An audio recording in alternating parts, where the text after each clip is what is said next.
welcome back to my channel, The Fullness of Philly. It's been a hot second, isn't it? You probably know by now, but the title is Not My Will, but His Will. When I say not my will, but His will, I mean God's will. A lot of the times we need to realize that God is the giver of all good things. You know, all that happiness that we want, all that joy that we're feeling, He's the one that brings it. And a lot of the times we look for these gratifications ourselves. We go out and seek them without looking behind or asking God for support. And sometimes that's why we find ourselves in situations where we've entered that, thinking, okay, yeah, it looks good, outwardly it looks good, but when we're in the situation now, it's not what we want and we're struggling to get out of it. More time, God does not want, He's hurting, seeing the fact that we are hurting in these situations. He doesn't want His children to face these kind of problems.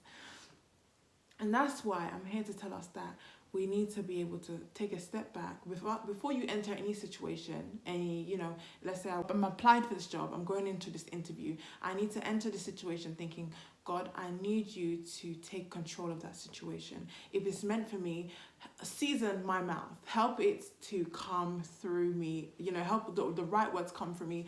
Because a lot of I've noticed myself, when I say this to myself and I say, God, help me in this situation, lead me, a lot of the times things that I don't think that I would have said, I end up saying it and it ends up working for me. And if you do that yourself, you'll find that yes, it's working for you too, because God is the one that gives these blessings. If you want Him to help you through situations, really ask and open your spirit. Be willing to hear what He has to say. A lot of the times though, the problem is when we are battling with our own ideas and our own emotions and how we feel about certain things, we don't want to hear what God has. Let's say God says to you, no, don't go. But because I want this thing so bad, I want this particular relationship to work. I want to be with this person. I can see all that benefits. Sweet one. Okay, so because we want the situation so bad, we begin to block out, even if God tells you, 1 second, my daughter, my son, 1 second, I need you to hold off. You're thinking, what's that? It's probably my subconscious. I don't want, what? I don't want to hear it. You begin to battle with yourself, everything. It just begins to mess up the situation. And by doing that, you're putting God at a back seat and you've driven your own situation. All the things that we face now becomes what we faced, our own individual problems. And you can't really hold God accountable when you didn't want to listen in the first place, you see? So what I'm trying to say is we need to hold off sometimes and say, God, take the driving seat in my life. Take that driving seat. I want you to lead me in every situation I go through. It's better for us to be like David in Psalms 143 verse 10. Teach me to know your will so that I may act by your spirit. Essentially, for us, this means that we should give ourselves to God in hopes that He takes the burden for us and helps us to live our life through Him. So the mistakes that we may see as a mistake is not a mistake, it's just a destined part for us.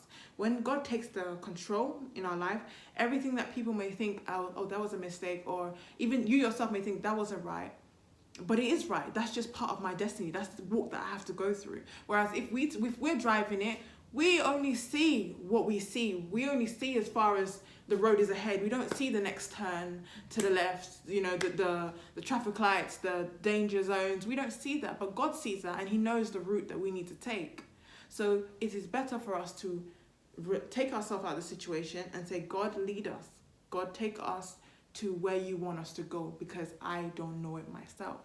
Even situations where you may say I don't want to do this, I don't want to do this, but that is the best route for me to take. There's so many things that in my life I know that I said I don't want to do because of one thing or the other. I don't want to do it.